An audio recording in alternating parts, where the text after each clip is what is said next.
whether you're going to learn anything from me, but I certainly am learning a lot from the other lectures. So what I hope to accomplish in these 3 lectures is to describe some fairly recent attempts to understand properties of quantum quench using techniques which come from IISc. Now I understand Larry Yaffe gave some lectures on IISc, so as you have been, this is not aimed at the street theorists in the audience, but the others have got some exposure to IISc. But I'll probably begin with some background material of stuff which is complementary to the kind of thing which Larry Yaffe discussed. Some aspects of IISc which might be of more interest to condensed-matter physicists. So, but before doing that, let me just mention that IISc is a beautiful example of a synthesis which brought together several pieces of wisdom which came about in the 1970s. The 1970s was a wonderful decade for theoretical physics, and many things happened during that time. Renormalization group happened, asymptotic freedom happened, black hole radiation happened, and QCD happened, so all kinds of things happened. And the several of the pieces which are relevant to us are 2 important things. The first relates to the physics of black holes, and the second, which looks quite disparate from the physics of a black hole, and it's so much so that the communities who were working in these areas had no knowledge of each other's expertise, is a brilliant insight by de Toopt, which relates the large-N expansions, particularly in theories like this. So what I'm going to begin with is to emphasize the aspects of large-N expansion which are independent, which the properties of large-N expansion which are essential to the IISc correspondence. Of course, we all know everything comes from string theory, but of course it would be nice to isolate features. It's like saying like everything comes from QED, but that's not very useful. So it's to isolate features of the large-N expansion which you need to keep in mind in order to be able to use field theories which have holographic duals. N is the dimensionality? N is the number of dimensions? No, I'll tell you what N is. Okay. The large-N expansion originated, at least in the mind of de Toopt, to answer a very simple physical question. It was quite clear after the discovery of, after QCD was discovered as the theory of strong interactions, that at low energies, scattering processes of mesons and baryons somehow behaved very much like scattering of strings. And there was this lingering suspicion that it must be true that QCD is equivalent to a string theory in some regime. Of course, when we say that something is a theory of particles or something is a theory of strings, it doesn't quite make sense unless there is a limit where these particles and the strings or whatever the objects are weakly interacting. It's like saying if QED was always a strongly coupled theory, I mean, there wouldn't be much of an existence for electrons and photons. They will be always so strongly interacted with each other, it will be useless to talk about these things. However, QCD, by its very nature, and one of the fundamental features of QCD, in the absence of quark masses, was the fact that QCD was a theory with no dimensionless parameter. So it's a fundamental theory in a really fundamental sense. All QCD seemed to have was a length scale. So how do you invent a dimensionless parameter which is necessary in order to describe this either as a theory of particles or a theory of strings from a theory which doesn't have any dimensionless parameter to begin with? So when you write down QCD, of course there is a there is a coupling constant which we call Young-Mills coupling constant, but we all know that in a theory like QCD, this is not really there, in the sense it gets dimensionally transmuted into a scale. So it's useless to ask what is the strong coupling constant. The only question you can ask is that what is the scale at which you are measuring your phenomenon. So Ethoft said the following. He said, we know that the gauge group of QCD is SU3. So let us suppose, instead of considering the gauge group SU3, let's consider the gauge group which is SUN. That is the end of the large n limit. And then I'm going to briefly indicate, the argument was that there is actually a hidden dimensionless number in QCD, which is very weird. You really have a rather confounded thinking to think about it this way, which is 1 upon n. Now you might think that this is complete nonsense. I mean, how come, and we know that n equal to 3, and you're saying that 1 upon n is a small number, but it also found that there are many qualitative phenomenological properties of meson scattering, which were very difficult to understand in QCD, but became very transparent in the 1 upon n expansion. So why is it that 1 upon n would appear as a dimensionless coupling constant in the theory? To illustrate that, let me just do a very specific model and do some very elementary counting to show that this is indeed the truth. So the model we're going to do has an action in some number of dimensions. The details are not very important. Of a quantum field theory of an n by n matrix, so which I'll write something like this. Make it Euclidean to begin with, where M is a matrix which is a function of space and time, and I and j run from 1 to n. V of m is an invariant, so there is a symmetry group which is un in the theory, which acts on this matrix by conjugation. Let's take it to the Hermitian matrix for simplicity. So u of n is a symmetry group, and everything is invariant under u of n. Under the un. For example, v of n could be something like half trace n squared plus lambda upon 4 trace n fourth, I don't know, lambda upon 6 trace n sixth, whatever you like. Now, a useful way of thinking about this model is to denote the propagator of the field, since it's carried 2 indices, by what is known as a double line fashion. So the double line stands for one of the indices is I, the other indices is j. So that will be like a propagator. In usual parlance, you'll sort of draw a propagator just like that. And a vertex, like a quadric vertex, would be drawn like that, where it is important that these arrows, which denote an index line, just follows its own course. So given that, let me draw some vacuum diagrams. I'll draw 2 vacuum diagrams in the theory.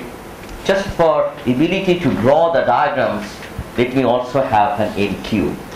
Doesn't really matter. Easy to draw the diagrams like that.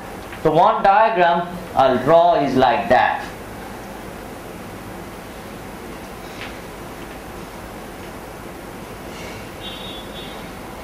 So this is basically what you would draw, something like that,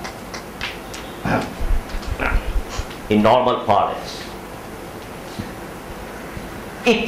What I'm going to now is to estimate the independence of such a diagram. There is another diagram which looks pretty much like this, but which has a slightly different feature.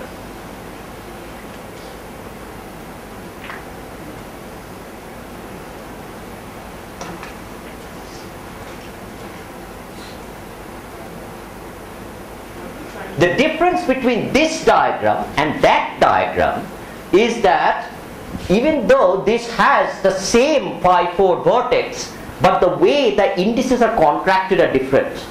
So you can think of this double line going underneath the other double line. Okay. I'm sorry, I have no familiarity with these diagrams. What are these diagrams? These are Feynman diagrams of the, for example, the vacuum energy of the theory. Okay, so this is some two elementary Feynman diagram. Point out which are the 3-point vertices and the 4-point vertices. Okay, so this is a 3-point vertex. This is an n cube vertex. These are all n cube vertices, and that one is an n4 vertex. So that's what this is. You could do the same diagram for scattering amplitudes, but doesn't matter. But it's just the expansion, if you wish, of the partition function which comes from this theory. Okay. A useful way to think about this is to rescale the fields to some square root of n, and so let me call this G, and let me do something. You can see that in the first terms there will be a factor of n. Anything with n squared is a factor of n. Now this now has more powers of n, which is powers of n squared, which will be acquired in the theory. So what I can do is to write G as, lambda times n, and the action has a total n coming out of the, of course in my notation 2 is equal to 1. I call that G. Not the minus 1. Not minus 1, yes.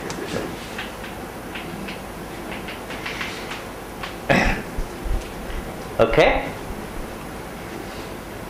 In this way of writing, it is very easy to count the number of the power of n that appears in the diagram, and it's an easy exercise for you to see that this has order n square. So you have G now there? There is no G. G I have replaced by lambda. Oh. G I have written as lambda times n. Okay, you have Because there is one more additional power of n there. And this you'll find is order 1.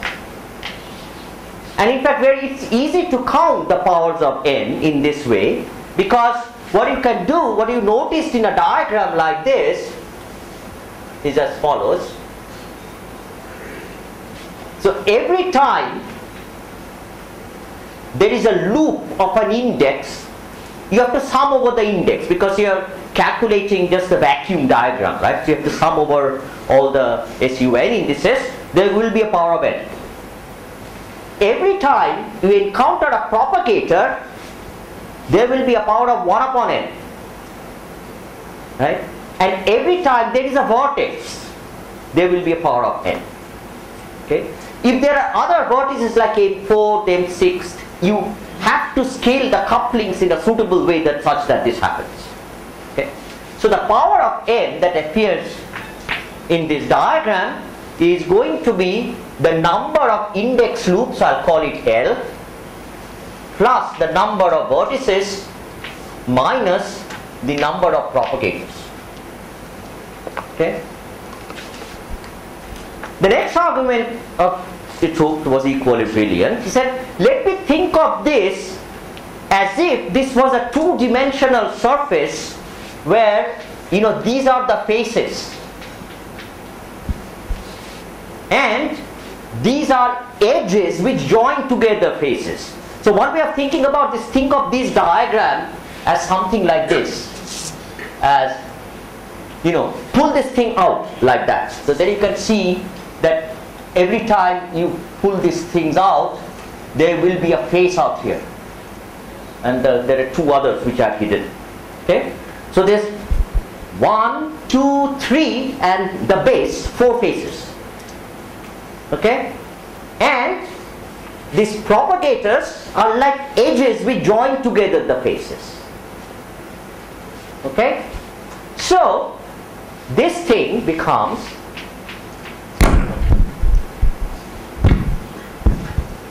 you can rewrite this thing as the number of, so keep the number of vertices, the loop becomes faces plus vertices minus edges. And hundreds of years ago, Euler proved a very important theorem which told you that this combination, which is called an Euler characteristic, is a topological invariant. Okay.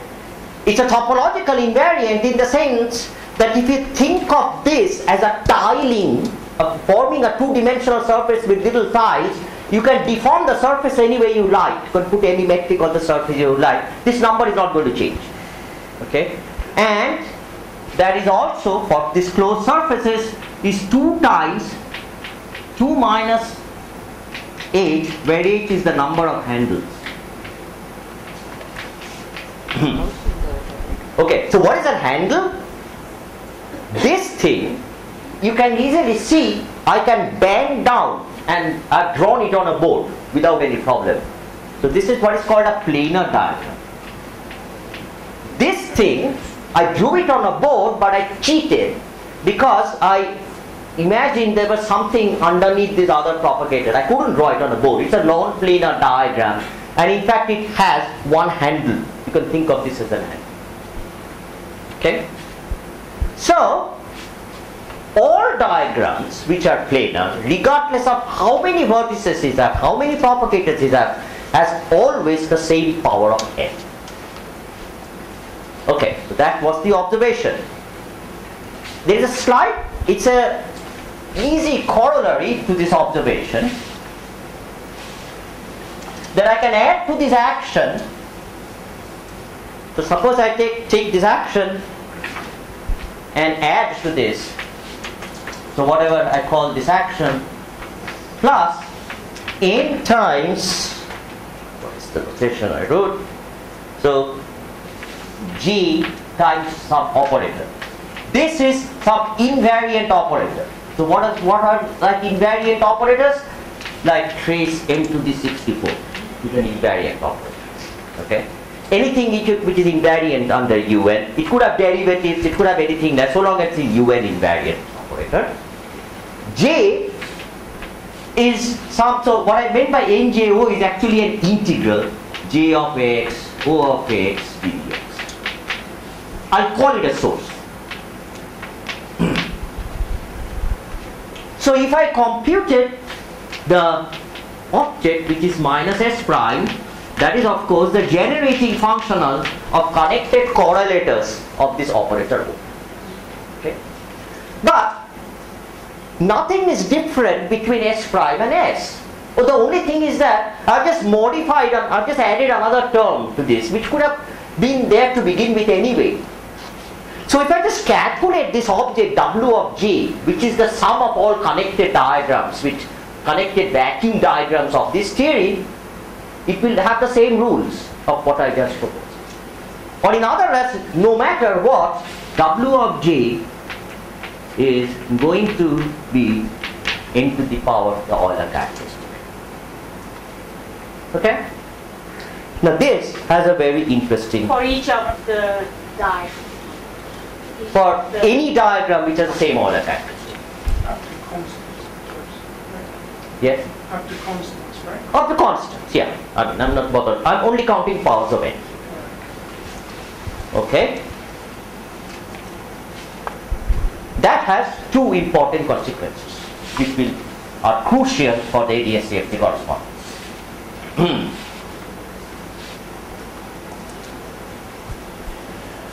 The first important consequence is that you can now classify the diagrams by the topology of the two-dimensional surface which it sort of discretizes in a way. It's an approximation. So you can write the vacuum energy of the theory, for example, W of J has a sum of terms which have, many tilings, all diagrams which are like a sphere,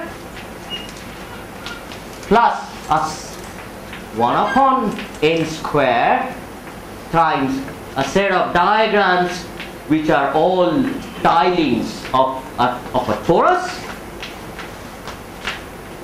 That's 1 upon n4th sum of diagrams which have 2 such handles and so on. That's the meaning of the large n expansion. Okay.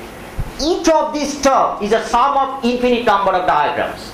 All of them have the property that they can be all considered as taking a 2-dimensional sphere and tiling it up with little tiles. So whatever shapes you like. Now, You should consider all of the tilings possible. all possible tilings. Not only should consider all possible tilings, you should sum over all possible tilings. In fact, so there is a name for this. They are called dynamical triangulations of surfaces. But I'll not go into that.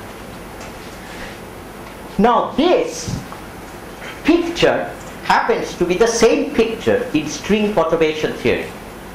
And the reason why it's a picture in string perturbation theory is the way to think about it is to add, for example, a little n to it, like that, to all of them. That doesn't change the relative powers of n which appear between these diagrams. What are you adding to the diagrams? Or what am I adding? Yeah.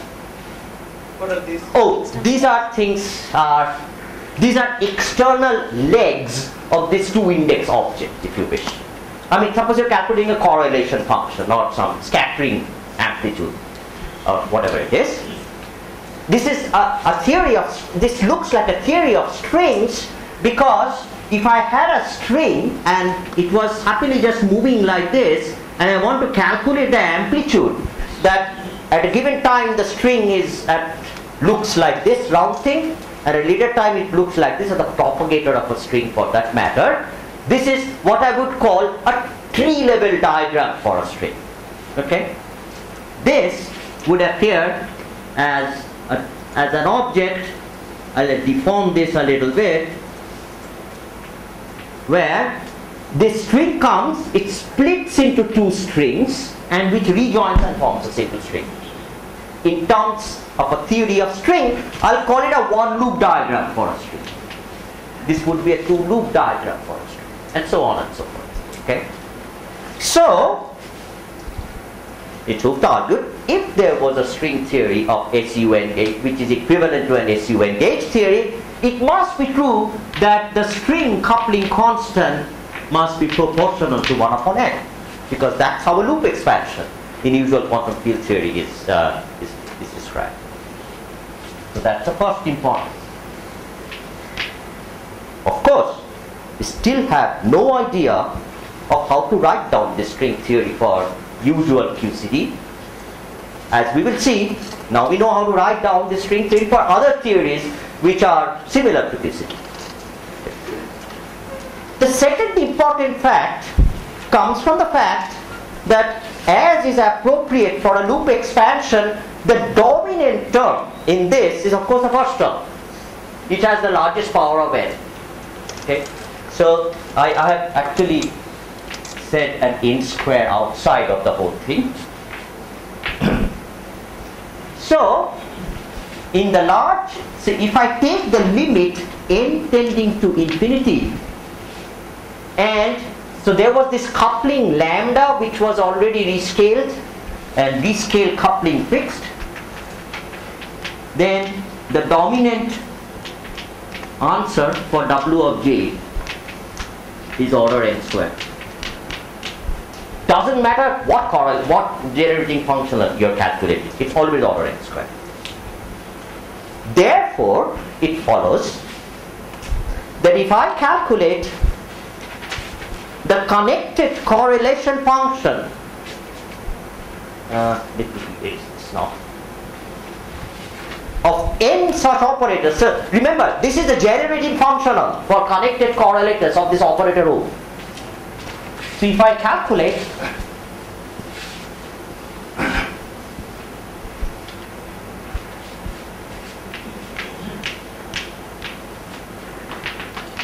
the n such terms here, so that will be of the order of n raised to the power 2 plus n. The reason is that there is an overall factor of n. So when I when I have to take 2 minus. Yeah, 1 upon n. Like this. So the reason is this overall factor of n, which is.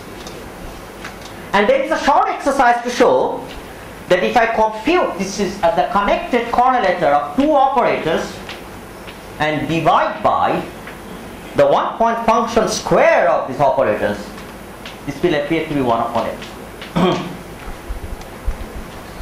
Okay? And then you think for a minute and think that, so in what kind of setting did we see something like this? And we saw something like this in usual quantum mechanics. In usual quantum mechanics, if I take some operator which is some function of the momentum and the position, if I take the average value in some state, some expectation value in some state, then this is going to be this v times q plus order h bar square, or maybe h bar, I mean out of h bar. Okay, so that's quantum mechanics for you. I mean, this is the classical answer, and this is the quantum correction. So therefore, as is also appropriate to a loop expansion, it was quite clear that the n equal to infinity limit is a classical limit.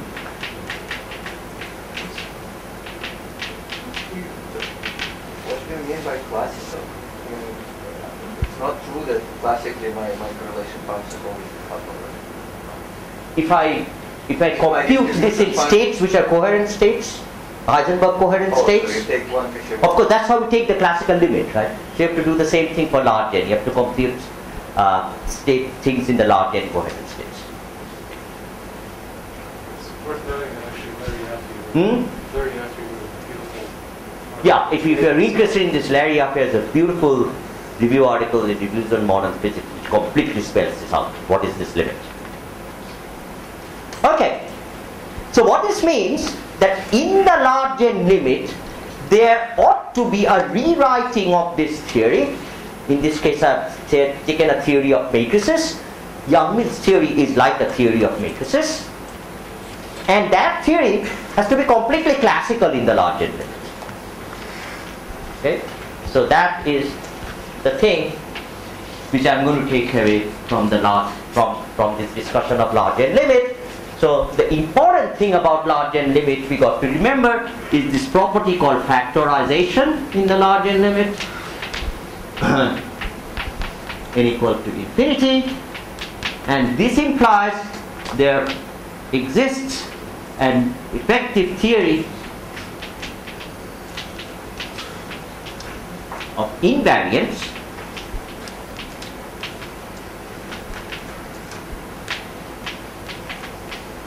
which is classical at n equal to. Okay. The reason I went through this exercise is to impress upon you that this is in fact the element of large n limit which we always use. Now, if you find a system where you're not able to identify an n as the number of degrees of freedom, but for some unknown reason such a thing happens, then the next kind of things which I'm going to say might have a chance to succeed. But your statement is different from just neglecting the side point of this action because you have a... No, it's the same state. It's the same state. Yeah. Once you use coherent states, you can write down your... Of course, we have to do saddle point. As you know, we have to rewrite the theory in terms of invariant objects. Right? You don't do the saddle point on the original action. That's all. Okay. Now comes the other piece of wisdom. The other piece of wisdom was the discovery, quite unrelated to all this, by Yonea and Schott and Schwartz, that string theories are theories of gravity. Okay, I'll not go through why that is true. I mean, I'll just briefly say that if I take a closed string and if I look at its lowest excitation, that's like a quadrupole excitation of a string, and if you do the right theory, loads and loads of supersymmetry in all kinds of 10 dimensions, so on and so forth, what you find is that the lowest excitation of a string behaves like a graviton. That's one of the simplest manifestations of the fact that the string theory is a theory of gravity. So strings, or it's more accurate to say that strings have a limit. Here is a limit of large tension is a theory of gravity. Okay?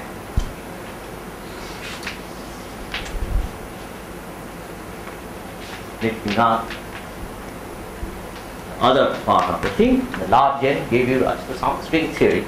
So you might begin to wonder that there must be a rewriting of a theory of gravity in terms of the theory of a large n field theory. So the large n gave me a string coupling constant which renders 1 over n.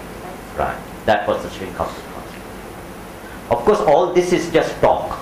In order to implement any of this, you got to figure out what is this string theory which comes out of large n. You got to precisely understand that string theory and its limit to gravity, and that, of course, is the difficult part. But it's not that people didn't make much progress, because you might try to figure out what is that string theory which comes from large n, and that, of course, turns out to be an extremely difficult job. But there happens to be one example which was developed in the 1990s where you could explicit Q's are confined. So they are like strings. Okay? So QCD has those strings which we think of as mesons and baryons. So if I run an effective theory of these strings, QCD lives in 3+1 dimensions. That should also live in 3+1 dimensions. Right? Nothing else. What I'll now very, very briefly indicate the huge surprise which happened in the beginning of 1990s, where a solvable example of this correspondence came through, was that it was found that the string theory actually lives in more number of dimensions. Okay? And the way it happens here is very simple, though it's not very interesting from the gravity point of view. But let me tell you nevertheless of what had happened. And that result was matrix quantum mechanics. Many of us in the 90s, Avinash is here, and so many of us in the Tata Institute spend a lot of time thinking about matrix quantum mechanics. And matrix quantum mechanics is a 0+1 dimensional field theory of a matrix. So Mij is some function of time. And you have an action exactly like the action I just wrote down before. Okay? Now, in the Schrodinger picture, where Mij is just Mij, it's just an operator. Since it's a single matrix, you can always diagonalize that operator. Okay? Now remember, in all the diagrams I've written, I've only been talking about invariant objects. It turns out, in order to properly think about an invariant object, you really need to gauge the theory, but I'll not go into the details of that. But it's not very hard to convince yourself that all the invariant information about this theory is actually contained in the eigenvalues of this matrix. So what I use a unitary transformation to diagonalize this matrix. So Mij becomes a diagonal object with some n eigenvalues, and as is very familiar with random matrix theory, when n becomes very large, it is useful to replace it by a density of eigenvalues, sum over all I. This is the Wigner-Dyson density of eigenvalues. So therefore, instead of talking of a quantum mechanics of Mij, I should be really talking about a quantum mechanics of x, of a variable which is x of t. Okay? You started out with a theory with It's only in the large n. It's only the large n. Okay. You started out with a theory which are a huge n by n matrix, which was a function of time. Okay? And in the large n limit, you are arguing that the invariant information about this theory is all contained in the dynamics of a density of eigenvalues. Now, this is very normal stuff in quantum mechanics. I think it's called the Thomas Fermi or whatever. It's a very old stuff. There's nothing new about this. The new thing which people realized in the 90s is that I can think of this now, and there is no reason whatsoever that if I try to write down a theory like this, and there is a technology of writing down the effective theory of this rho, something called a collective field theory, there is no reason in the world to expect that this theory will be local in any sense. I mean, by local, I meant something which has normal locality properties of a field theory. So now you are no longer in 0 plus 1 dimension? So suddenly I've gone to 1 plus 1 dimension. Okay? So when you do random matrix theory, which you don't have the dynamics, what you get out of this is rho of x. Some Coulomb gas with Absolutely. long-range interactions. So it's kind of local. It's sort of, I'll sort of make it more precise what I mean, but let me tell you what I mean, what I actually meant by locality. Of course, here what you will get is a set of fermions which are moving with some external potential, and there is no reason in the world to expect that there will be a relativistic invariance between x and t, or the dispersion relation. By locality, I mean locality in the non. Okay. It turned out that this happened to be local approximately in the sense that the dispersion relations are local. And it happened because, I'll not go into the details, because in order to properly think of a string theory, I mean you have to, I mean, as I said, this has got to be some string theory. I mean, a large n expansions or some string theories, you got to take some limit, but the number of tiles are infinite. I'll not go into that part. It so happened that one showed that this is indeed a 1 plus 1 dimensional theory of a single, and it turns out a massless boson. When you say this, it's some particular 0 plus 1 dimensional. It's in some continuum.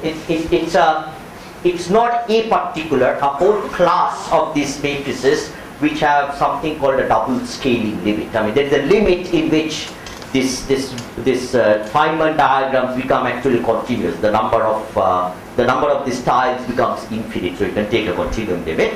So for a whole class of these things, this happens. And it also turned out that this, at the same time, happens to be the theory of a bosonic string in 1 plus 1 dimension. You might wonder, you got a field theory rather than a string theory, how did you happen to do that? And that's because a 1 plus 1 dimensional string theory is actually quite boring. I mean, this is one space dimension, so it can only lie like that. So the real dynamical degrees of freedom are actually just a center of mass motion of the string. And what that represents is represented by this mass motion. It turns out it's not the end of the story. I mean, I said that this is really the theory of bosonic strings, but it turns out that, there are remnants of the fact that this is really a string theory, and one of the remnants of the fact was that objects in this theory actually gravitationally interact. I mean, there is gravity in this theory. It's a massive gravity, even though there are no gravitational waves, but there is a static interaction between objects in this theory. Which is different from this Coulomb gas type of interaction. No, it's not a Coulomb gas. It's actually a massive thing here. And it turned out, with some beautiful work which was done in the 90s, one could show that this theory encodes this gravitational interaction in a rather subtle way. It obviously I can't go to go. I have a question. Yeah. In 1 plus 1 dimension, a bosonic string theory will have tachyonic instabilities. How does that manifest? No, the tachyon is actually massless. It's not a tachyon. There is like a negative mass squared instabilation. Mass square equals 0. In 1 plus 1, it's mass square is 0. And that's what this is. When you consider rho xt, So it doesn't have any information about the correlations of the eigenvalues, right? Because that you need like a joint distribution of lambdas. So is it enough? Like No, it's like if you want to calculate x is the space of eigenvalues, right? Yeah. So once you know this, you can calculate all eigenvalue correlations. but this is just the marginal of the joint distribution, right? No. This is a dynamical field. It's not just a saddle of that. I mean, there's a theory of this. I mean, there's a dynamics of this. You know, what I mean by the way you are defining. Yeah. So it just so I can in fact have a distribution of like p of lambda 1, lambda 2, lambda 3, lambda n. But just to consider that, I just get the marginal, right? I mean, in the case like for example random matrix, it will just give me a semicircle. Yes. And That's a saddle point. No, what he's saying is I could construct a distribution of lambda 1, lambda 2, lambda 3. But how can Right. Rho x doesn't have. But how can you get construct a distribution of lambda 1, lambda 2 just knowing from this one? Because this one is just summation of delta function and it doesn't have any correlations, right? I mean, No, what do you mean by that? If I want to compute, Yeah. say for example, any original correlator in the theory, say trace m square, you know, the equal time correlator, right? So that's going to be integral. Each of them is integral trace m square is of course sum of lambda I square, right? So integral dx x square rho of x. yeah, but if I have something like sum of lambda I whole square. Oh, no, it doesn't have that information. Exactly. Yeah, it doesn't have that information Yeah. because we are only involving in original things which are invariant. Involve that, right? This is the singlet sector of the theory. Yeah, okay. So I can't calculate any correlations. I mean, like. No, this is also a correlation. This is also a correlation of the theory. But it's not a... correlation since lambdas. Yeah, because in terms of this original thing, the intermediate stitch will be non-singlets for the kind of things you're talking about. This doesn't have that information. Just a quick clarification, that xt is Minkowski space. No, it's not. It turns out that you need to do in order to really see the Minkowski nature, it turns out that you have to do a little more. There's a non-local transformation of this object which takes you to Minkowski space. Right now, what is this xt? It's some x and some t. Okay, it's a spatial dimension. Okay. It's not the space of Minkowski space. Oh, some part. Okay. Now, so this was boring because of course in 1 plus 1 dimension there is no graviton, there is no transverse fluctuation of a strain. So it doesn't actually help me in this thing of writing down a theory of gravity as a larger theory. Okay. So it had to wait for the other wisdom of the 1970s, which has got to do with black holes.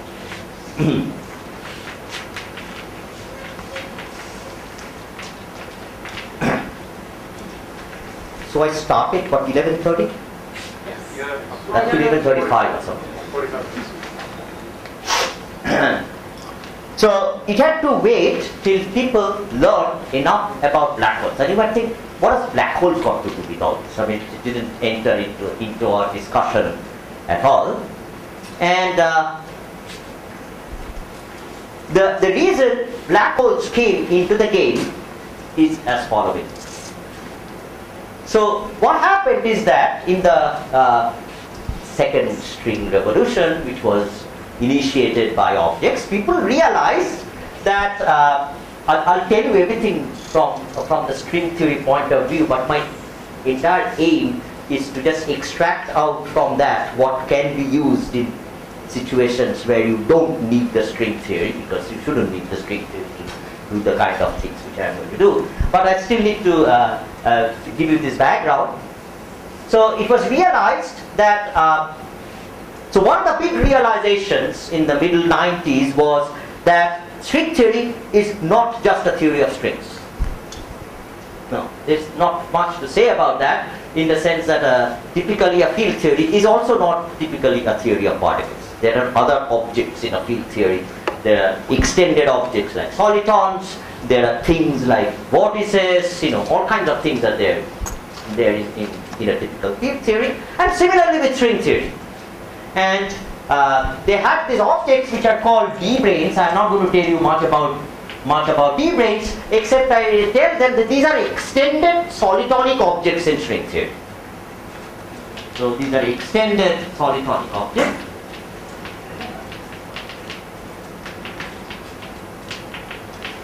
Pretty much like solitonic objects in any field theory, pretty much like flux tubes in a superconductor or anything like that. We are quite familiar with that kind of thing, except that these are in string theory. And I'll draw them like this.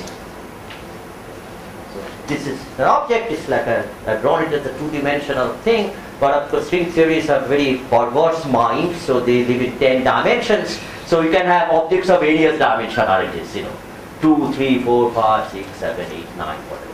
But the physics is not very different. Now, if I have an extended object in a field theory, like a sine-Gordon soliton or a flux tube, Ablikosov flux tube in a superconductor, and if I ask, how do I write down the low energy dynamics of such an object? It is well known how to do that. For example, if I had a object which is roughly point-like, is an extended object like a soliton, okay, what would you write down? You write down the action is m times x dot square plus correction, where x is the center of mass of the soliton. Of course, the soliton moves. Okay. If I had an object which looked like a string, I will write down an action which is the Nabu-Goto action of a string.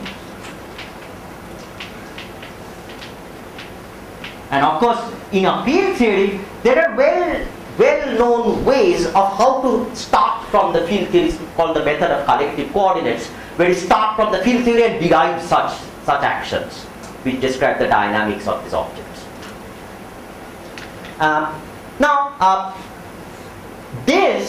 So the action for a soliton to lowest order is an integral of this with respect to time. This is a 0 plus 1 dimensional field theory. Quantum mechanics of solitons. And the fact that it is 0 has got to do with the fact that we are considering objects which are like lumps, which have some center of motion. And of course there are some breathing modes which are described in some other way, but I'm not worried about that. In a similar way, a Nabu-Goto action for a string is a 1 plus 1 dimensional field theory, as everybody knows. Not everybody knows. Oh. So a string is described at any point of the string as a coordinate x mu, and it is going to be a function of the location along the string. So this is sigma, and of course it's a function of time. So a dynamics of this x will be a two-dimensional action. I'm not going to write down what that action is, but some two-dimensional action. So if these were objects in ordinary local quantum field theory, you would have written down things like this. Okay? Now, what is a theory? What is a 1 plus 1 dimensional field theory? Roughly speaking, a 1 plus 1 dimensional field theory is a bunch of particles which are moving along on the string. That is the theory of that. Right? And a 0 plus 1 dimensional theory is nothing. This is just time. Okay?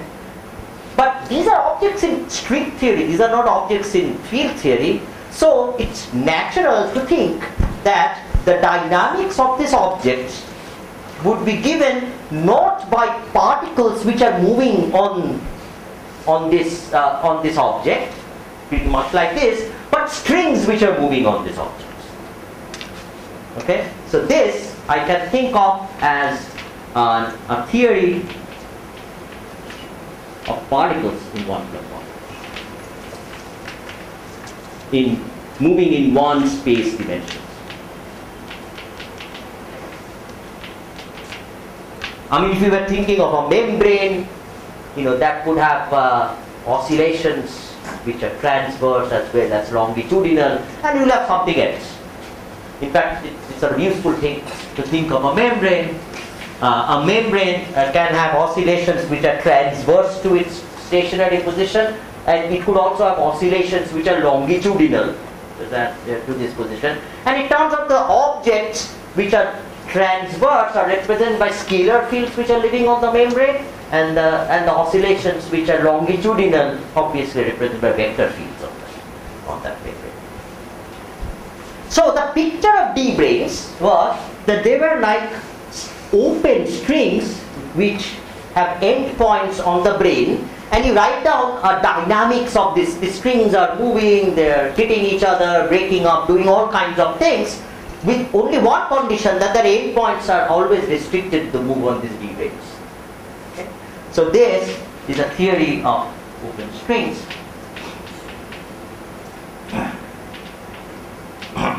That's a very difficult constraint to impose, right? It's a very Or how? not quite.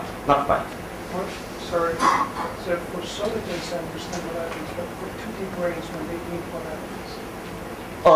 So for 2D, if I did like a 2D brain in a Is field, it really a solid term or is just a surface that indicates some center of mass motion, like a compact object? that's right. So before going to 2D membrane, let's go to 1D strings like a flux tube. So there is a motion like that, and then there are waves of this. Okay, and all the waves are typically like in this case there are nothing much of a longitudinal wave, but they're all transverse waves. So for a membrane there are more modes. The membrane could move like this. There could be waves on the membrane which are transverse. There could be waves on the membrane which are longitudinal. Each of these would be represented by a different field on that, which is living on that brain. Okay.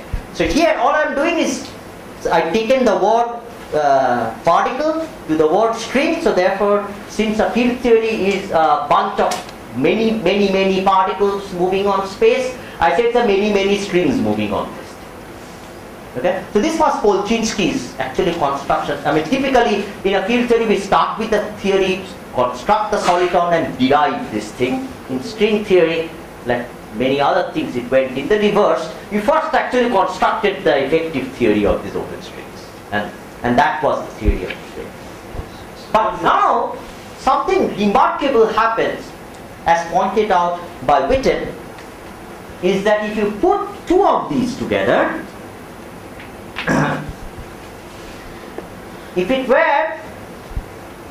these were like So just to understand, so you do not derive the D-brain action from strings, you postulate it. right, Or but you wrote usually down. the symmetries and properties of the theory are so good that No, I understand. I'm just saying that's the... that's right. That's right. Instead of deriving, yeah. Can actually compute the low energy action.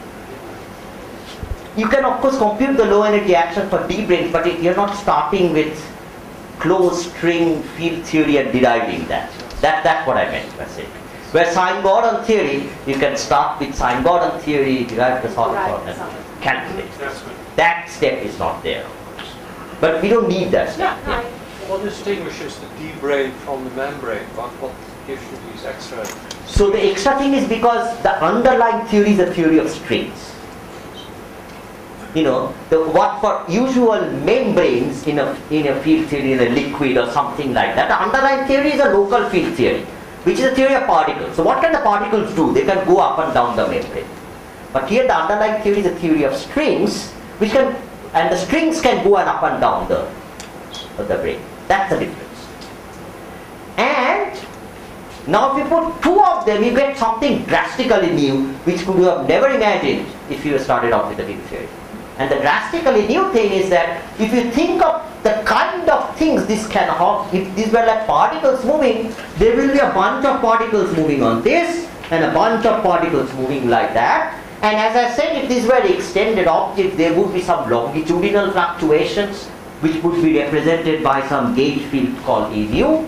And typically if there is one of them, mu cannot have any index, so it's a U1 gauge theory. So you put two of them together, if it were in a local quantum field theory, you will just get U1 squared. But now you can have a string which starts from here and ends there. So one end is on one side. One end is the one and the other end on the other. The minimum energy of that string is going to be the length of that string multiplied by the string tension. So when they are on top of each other, there is every good reason to expect that those strings also become massless. Just as these strings become massless when they become very small. Okay? So, came to the point, I mean, I just gave you a glimpse of how this happened, that n such d branes became an equivalent to an SUN gauge theory.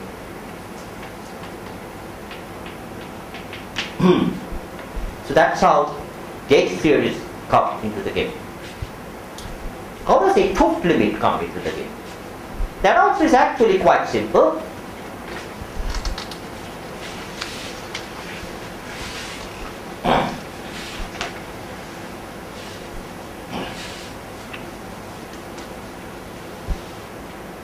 So you said the black holes had something? Yeah, I'll come to that. Now, Could you also interpret this as, say, quarks moving on the D branes and the gluons being represented by the strings? actually, I'll come back to that a little bit later. The way I've described it here now, this doesn't quite describe quarks. It only describes gluons, because everything has kind of two indices, if you wish. The indices, I mean, in this case, the excitations are described by 2 by 2 matrices, like one. So if the 2 by 2 matrix, this is like, let me call this number 1 and this call it number 2. So these are strings we join in 1 and 1, these are strings we join 1 and 2, 2 and 1, 2 and 2. Okay. The index A of that large N is that index which specifies which D brane you have. Okay. So the larger limit comes by thinking about these objects. Of course, string theory is a very tight theory. You can't just play around with it. I mean, it does whatever you do. It does. Yeah. How is n matrix equal to SUN? I didn't explain that. I just stated the result. I just motivated it by saying that you can see that there are these extra degrees of freedom. So if you put n of them, there will be n square degrees of freedom. And I've just stated that when they are all on top of each other, then they all become massless, and they happen to be the massless gluons. I didn't put that. Okay. So if I have such things just lying in space, all these things have some tension. It's an energy per unit area, or energy per unit length, energy per unit volume. So they are massive objects which are sitting there. And this being a theory of gravity, you can't escape the fact that a massive object produces a gravitational field. Okay? So let's think about what the gravitational field would be for such a theory. The gravitational field is given by Newton's famous law that there is a Newton constant Gn and then there is a mass. This is the combination that appears in the gravitational field produced by such an object. Now, what is Newton constant in this theory? The Newton constant is a coupling constant square of the theory. That's because in the action it appears as 1 upon Gn times the Einstein action. Okay? The thing that appears always like this is like coupling constant square. So what is the coupling of this thing? This is Gn. I'll call this Gs square in a sense that it's because Gs is like the basic coupling constant of the theory. Okay? What about the mass of the theory? So that I have to know. I mean, that's something which I'll just state without any knowledge. So the mass of that object, so this is the gravitational effect of n D branes. So the mass of the object has to be proportional to n, because n of them would have more of an effect. There has to be some power of Ls which depends. It has to be proportional to the volume. This is the volume of the object, and some power of the Ls is what I call a length scale of the thing. So not Ls power, some tension power, some string tension to some power which depends on what the dimension, just by dimensional analysis you fix what that power is. And the crucial thing was that Polchinski discovered that unlike usual solitons in string theory, whose mass goes as 1 upon coupling constant squared, the mass of this object goes as 1 upon coupling constant, not coupling constant squared. Because of the string nature? It has got to do with the fact that this has got to do with open strings, and GS is what I call it. Square is a closed string. What is DS? DS is tension. It's an energy per unit volume. You know, whatever the volume of that thing is. If it is a line, it's per unit length. If it is a two-dimensional, whatever it is. I will not specifying its power. I'm not specifying. That's a dimensional quantity which I'm not really specifying. Okay? So, there has to be power of GS down here. Okay? So let's multiply these two.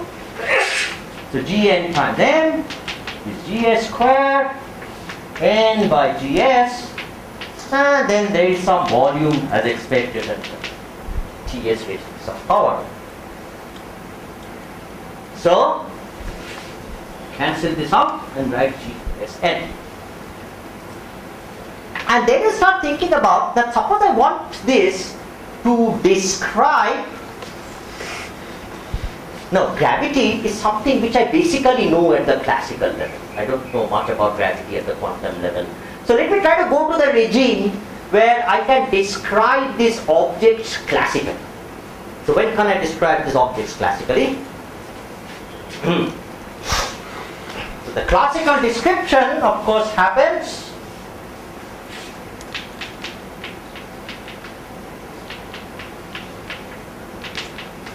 only happens when GS is very, very small. Like, because GS is a coupling constant. Like in any theory, it's a classical description is only valid when the coupling constant is very small, a weakly coupled theory. Okay?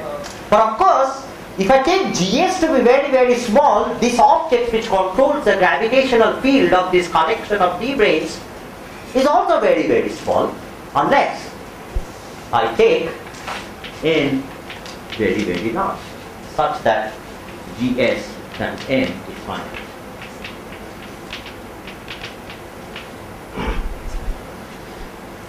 Okay?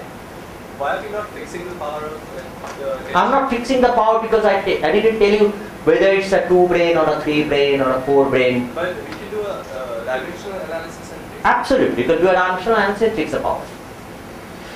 And there is no mystery in this. So basically, if I require two things, that I need a classical description, but I still need a non-trivial gravitational force, which is affected by this object, I need to have a coupling to be very small and an infinite number of these things put together.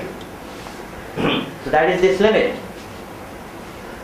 Now I said that this is a theory of SUN gauge theory, but I need to tell you what is that coupling constant which appears in that theory, which I call G Young-Mill. And a little thought actually tells you that G Young-Mill squared just happens to be GS. Okay, so that means this limit is described by G Young-Mills going to 0, n tending to infinity, G Young-Mills square times n finite, and that's precisely what the H-hook limit is of the gauge theory. Yeah? Why G-Young-Mill square? Well, the reason why it is G-Young-Mill square is has just got to do with the fact that there is two ends of this open string. Okay? So, H-Hook's large n limit came very naturally in the description of d-branes. There's nothing very mysterious about this. We actually do this all the time in other areas of physics. I mean, for example, if you consider a collection of many, many electrons, elementary charged particles, you know that of course each of them is described by, I don't know, QED, some Dirac operator acting on the vacuum. But of course it's senseless to talk about this object, 10 to the 23 such objects in terms of Dirac theory. One doesn't do that. So what one does, one considers it as a macroscopic charge. And the macroscopic charge, when one solves an electric field which is produced by this collection of these objects by solving an equation of motion which we call Gauss law. It's similar here. If you had one such D-brane, there is a description of this, a microscopic description of this in terms of open strings or whatever that is. That's like the analog of Dirac theory. If I put lots and lots of them together, even though a reductionist viewpoint would tell you that you can obtain everything from that object, it's not very useful. It is useful to think of it as a gravitating object, and a gravitating object satisfies an equation of motion which is Einstein's equation. And so these are solutions of that. Is it similar to what happens when you have a gas of instantaneous and you just describe it by a classical, by Coulomb gas, classical Coulomb gas? Let me think about this, and I think there may be some similarity. Let me think about this. So that's the large N limit. So in the remaining Can I ask time, you to just put all of this together on one side of the box? so I'll put the names of that. I'll put a little diagram of the conceptual steps which came into this game. I haven't come to black holes yet.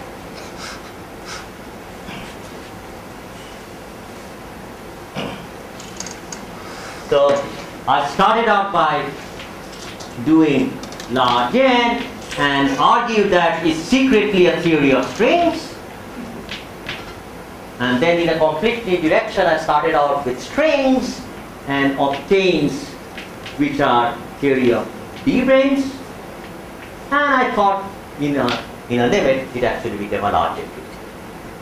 So that was the triangle which I And the got. theory of strings from the large N came from the structure of the Feynman diagram. Yeah, just from the structure of the Feynman diagram.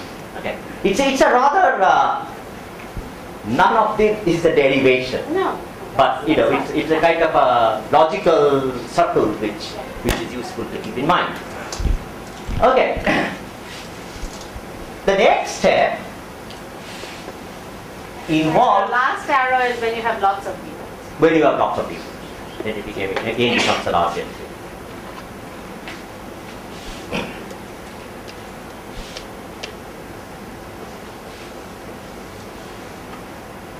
Large, I showed there are hints of extra dimensions which are emerging from large N. Rather, a theory of matrices in some number of dimensions sort of naturally became a theory of not matrices, invariant objects in one more dimension. Okay. So, so there was a hint of that which hasn't come into this discussion yet, but it will very soon come into the discussion. Okay. So Baldacena made the following important had this following important insight. So I'll just draw it in terms of pictures.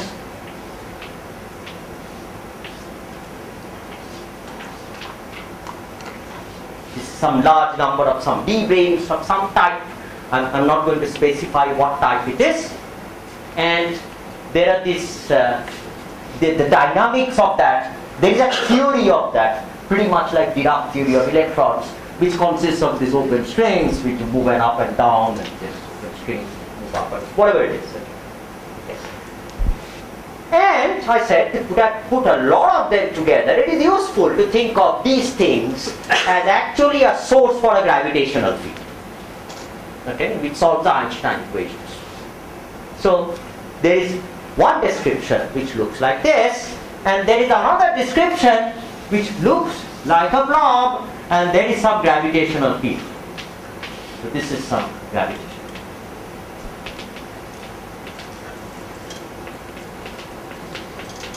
Now it turns out that you can put fairly complicated collection of D-branes and make this picture look pretty much like black holes. Black holes which have horizons. Okay. If I just do what I did, it produces a non-trivial matrix. It's not like a conventional black hole. You have to do a little bit more to do these black holes. And one of the things which a black hole does is of course to absorb things. Okay? So there is a picture where you send in waves. So just as a black hole as a horizon is throwing some waves, a part of the waves gets scattered back from the gravitational field, and the part of the waves goes and gets absorbed into the black hole. So there is a picture like this where there are waves coming in, and there is a little bit of scattering back, which doesn't have the equal amplitude. The rest of it just goes into the black hole. So you measure something called an absorption.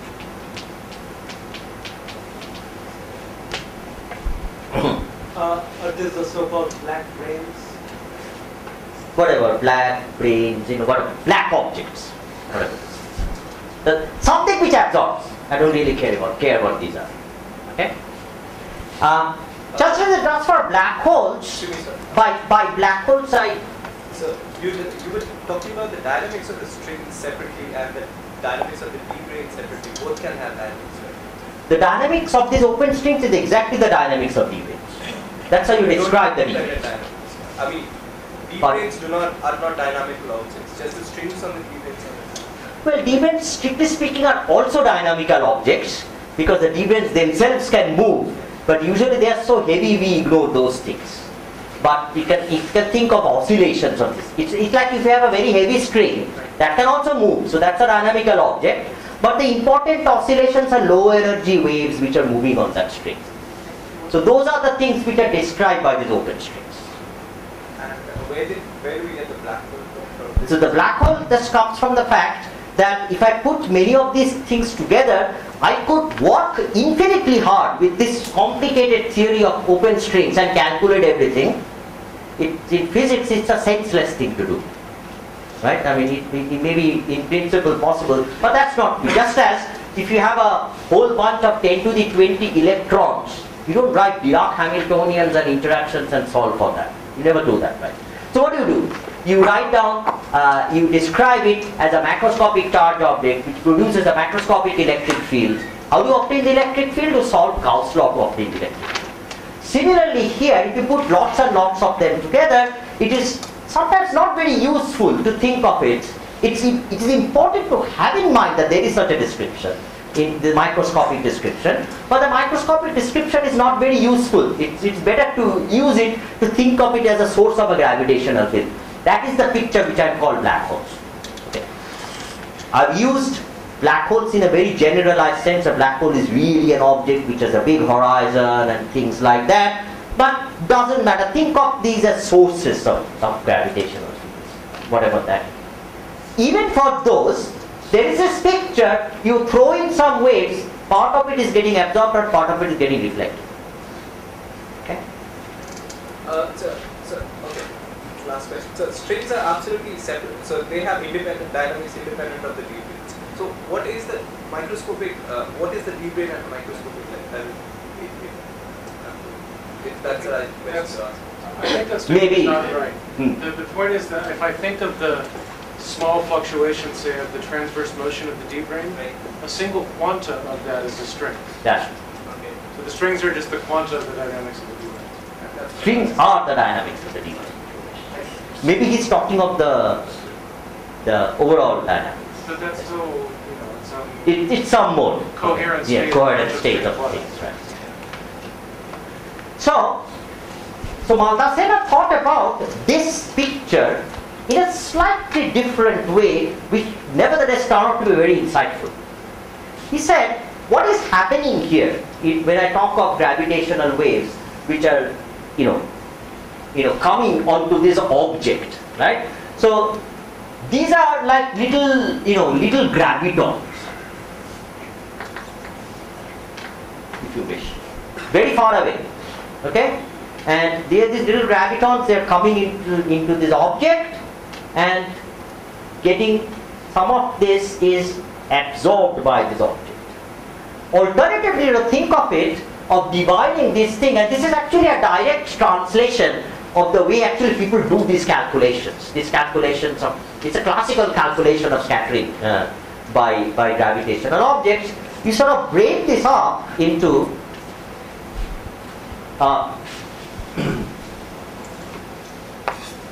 into two regions. I'll call it a far region and a near region. This is a near region and there is a far region. And the scattering is some graviton which is coming in, and some of it is going back and some of it is going into this. So he said, let me divide up those modes of gravity into two parts. One part are things which are living in the far region. I'll call them the far gravitons.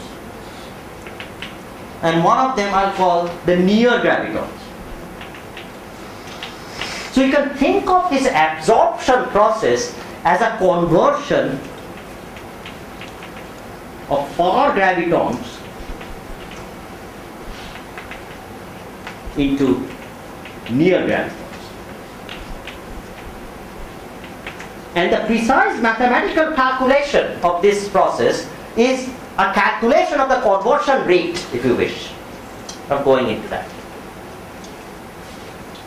But in this case, I seem to know a different picture of the same process. And the different picture of the same process is that there are these far gravitons which are living here, and they come, they hit these brains, they excite these brains. Right? Anything you put a bang on the brains, it's going to excite. Excitation means you're exciting some waves on the brain. In quantum mechanics, they become a bunch of modes which are living on the brain. So what are those modes? Those modes are the gauge theory modes which are living on the brain. So in this picture, there is a conversion of far gravitons into gauge theory modes of the brain.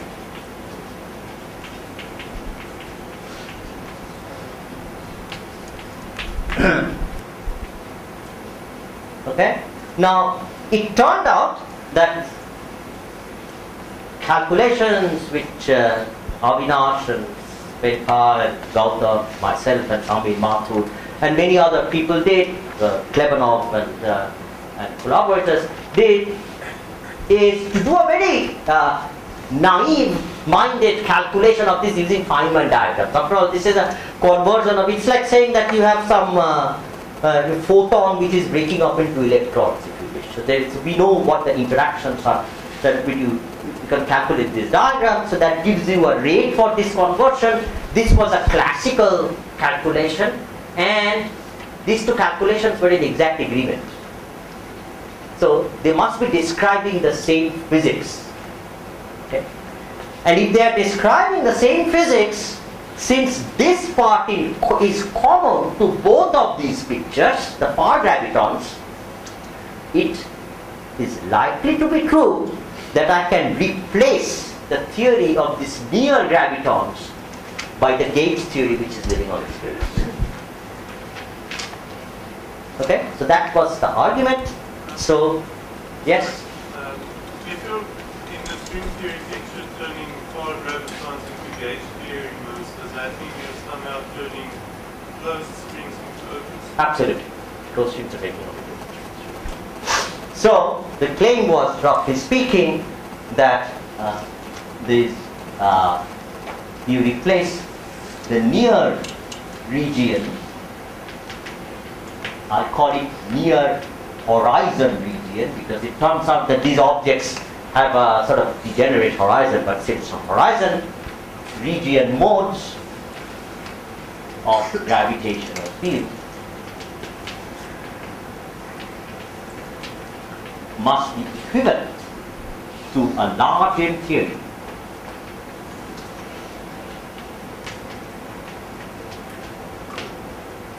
living on the brain.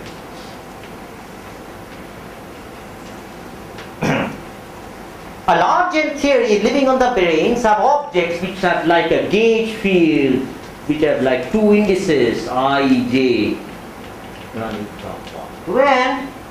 This theory doesn't have any of those. So the only thing this theory can possibly describe are invariants, are singlet objects which are made out of these things. So this is again bringing back this thing that the singlet sector dynamics of theories of matrices seem to be some different theory, and we already saw that the effective coupling constant of that theory is in fact becomes like the like 1 upon n, which has got to do with the fact that the limit was GSN equal to 6. I'll come back to this point a little bit later. Do you need the gauge theory to be supersymmetric, or?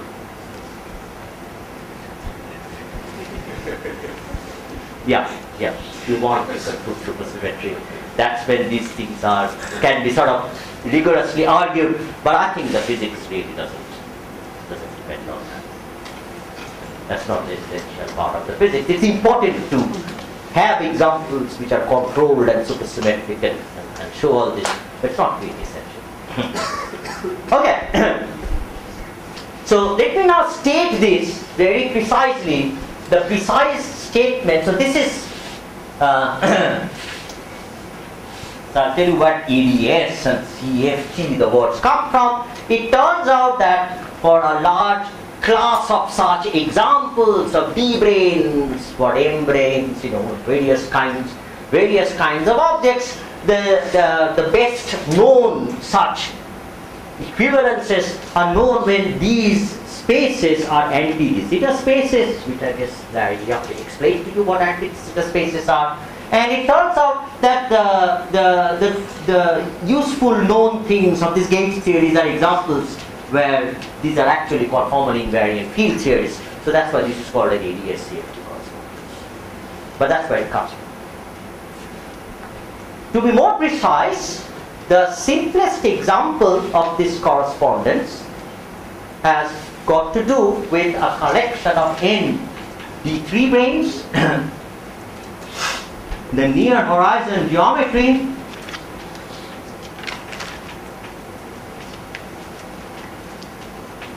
sort of looks like this as a metric.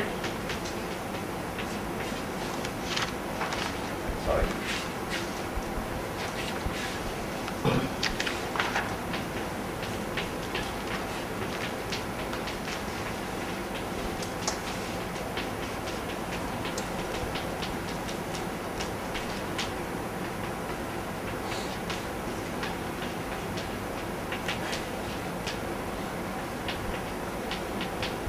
This metric is ADS 5 cross S5.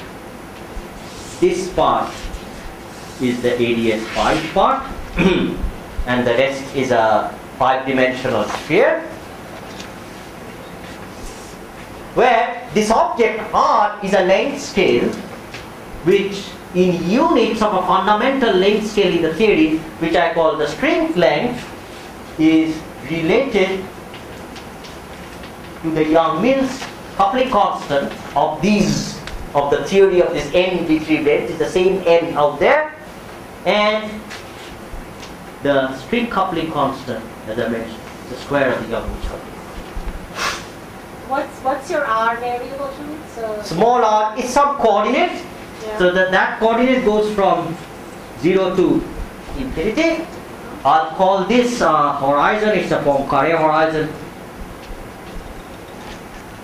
And this happens to be the boundary of the ADS space.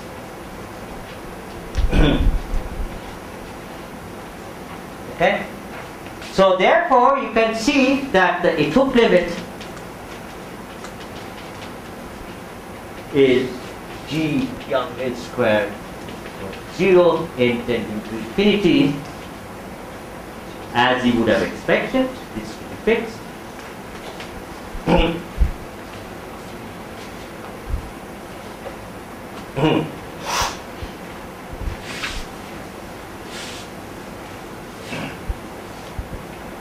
Okay, and however, I have written this thing. I've talked about gravitons and things like that, but these are all low energy excitations of string theory. So if I must make sure that this is not highly curved. I mean, if a space-time is highly curved, it's going to excite higher modes of the string. So you have to have a requirement that R by Ls has to be very large. That's a requirement that the local curvatures of this ADS space are very small. So that corresponds to a strong intercoupling.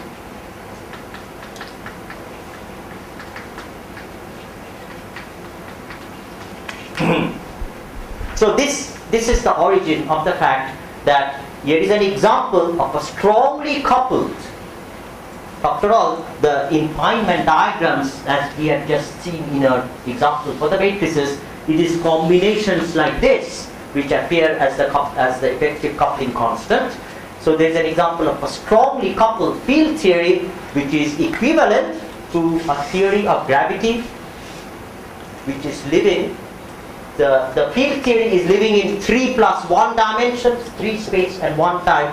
The gravity is actually living in 10 dimensions.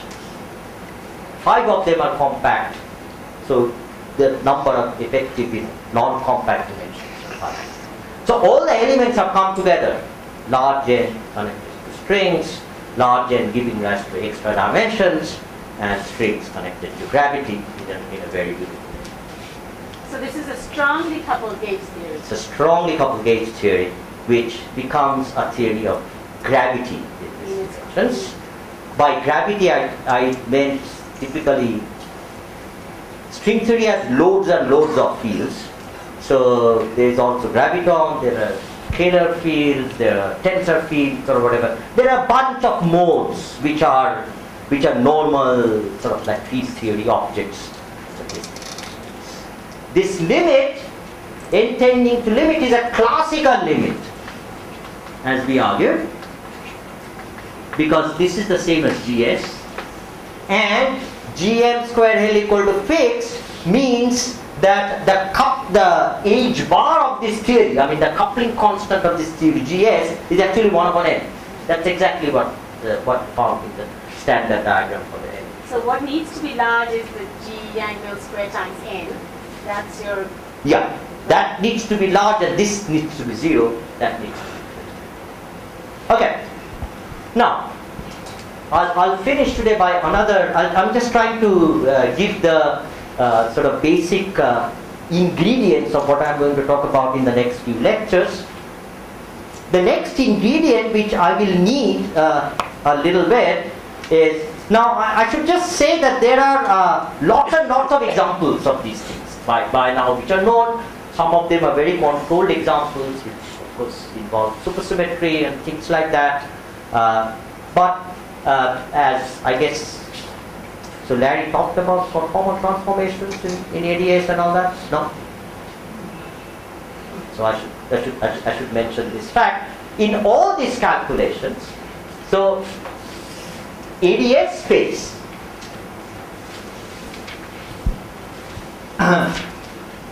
sort of looks like this. This is a picture of what is called global ADS space.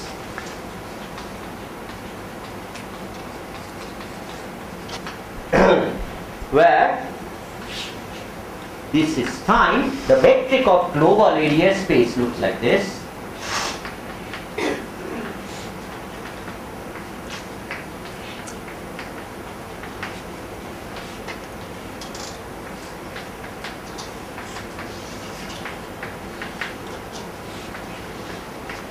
This is ADS5 metric. You can think of each section like this to be an S5. This I'll call the boundary of ADS. The boundary in coordinate units is as rho equal to infinity. But why am I calling it a boundary? It's a simple exercise to show that if you take a flashlight and shine light and let it go to the boundary, it actually reaches the boundary, rho equal to infinity, in finite affine parameters. And massive particles never reach the boundary. So in physical terms, it is really like a box. The things are confined in that box. What this correspondence precisely tells you, so this is called global ADS. Yeah. A 3-sphere boundary, or Huh? you want a 5-sphere? Really? Boundary? 3-sphere. Oh, sorry, 3-sphere. That's right. So this is ADS 5. Well, I could have a 5-sphere, it would be more high ADS. Right. So then on your diagram that... Yeah, so this is actually IISc. Thank you. Okay. So maybe at the cost of repetition of what Yafe already did. Oh, I erased the one I want. This is called global ADS. There's actually a patch of this which sort of looks like this, which I'll not explain how you get here. This part of this space is described by that metric which I just erased.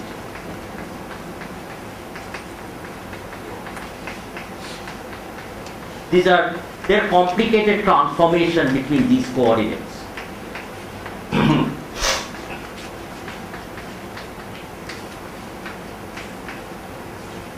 And then r equal to infinity is the boundary.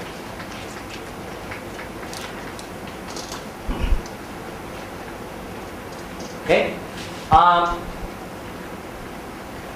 So I have to tell you precisely what do I mean by this correspondence. This was discovered by Gupser, Klebanov, Polyakov, and Witten. So what this says is the following. It says that a field in the bulk, I'll call this bulk, this inside is bulk and the outside is boundary, that every field in the bulk corresponds to an operator on the boundary. Okay, so just give you an example.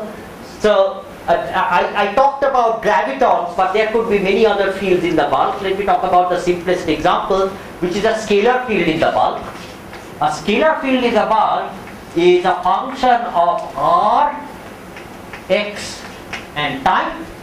These are the I'll do it in the Poincare patch. It is the right thing to do actually is the global patch, but I'll do it. This is r, various x's and time.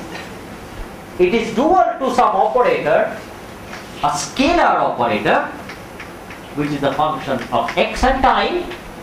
And the meaning of this duality is as follows. And the way you describe this duality is as follows, that if you consider a cutoff ADS space, I tell you what I mean by a cutoff ADS space, with at r equal to 1 upon epsilon. Okay, so when epsilon goes to 0, this is just the boundary. Okay. So then what you do is as follows. You say that you remember in the limit we are considering, which is the most useful, this theory is completely classical. So what you do is you calculate exponential of the classical action as a function of phi naught of x. I'll tell you what phi naught of x and t is. So phi at epsilon x and t, it turns out to be some power which I'll next time write what that power is.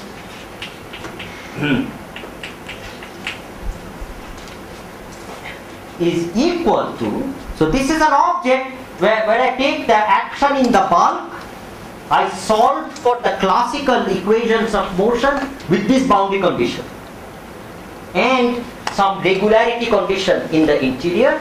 So I get an action which is a function of the boundary values, and that's equal to the expectation value of integral dx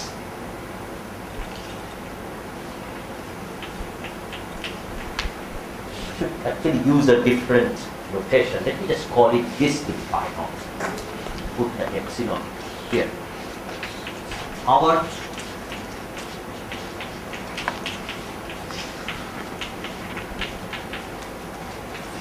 in a field theory, in this case a conformal field theory, which lives on the boundary. So the conformal field theory has only coordinates x and t. These are some operators in x and t. This is a generating functional for correlators of this operator. So the claim is that generating functional is exactly equal to the exponential of that action. So once you calculate assuming this correspondence holds, once you calculate the left hand side, I can keep taking derivatives with respect to phi to obtain correlation functions. Okay. So next time I'll give the simplest such explicit calculation of this correspondence, and then describe I'll sort of liberate myself from the string theoretic discussions and extract out from it the kind of things which could possibly be applied to condensed matter problems. Okay. Finally, since the title is quantum quench, I find it where does quench come into all this game? Just one sentence about it. If you think about this equation, what you realize is as follows, is that these objects phi naughts are coupling constants of the theory. Because after all, what is this thing? If this was, for example, a theory of matrices, it would be something like some theory of matrices plus phi naught times some operator. So this is what we call a coupling constant of the theory. Right? And this is a coupling constant which is in general space and time dependent. So a time dependent coupling constant, also known as quantum quench, regardless of the rate, just becomes on the left hand side a classical problem with time dependent boundary conditions. Okay? So it clearly sort of suggests that this will be approached to understand response of systems to time dependent coupling constants. And that's the setting which I'll try to get to, and probably not in the last lecture I'll get into the details of that. Yeah, probably a quick question since we're running a bit. Yeah. In the left hand side, that S bulk, is that the Einstein-Hilbert action? So it depends on the theory which you're going to take. But in this particular string theory example, what you should take, you should add Einstein action to the dilaton, to 4-index antisymmetric tensor, fermions, whatever you have, the low energy modes, supergravity action if you wish. Okay? But very soon I will argue that what is really important are symmetries of the theory, and I'll take a leap of faith and write down arbitrary actions actually in the bulk, and hope that it gives you answers to some conformity. So another thing, the gauge theory you have considered till now is like theory and theory. This gauge theory of the D-branes is not really Pure-Young-Mills theory. It's supersymmetric. It turns out it's an n equal to 4 supersymmetric tensor theory. I think we can cut. I can maybe explain that to you later, how to add formulas.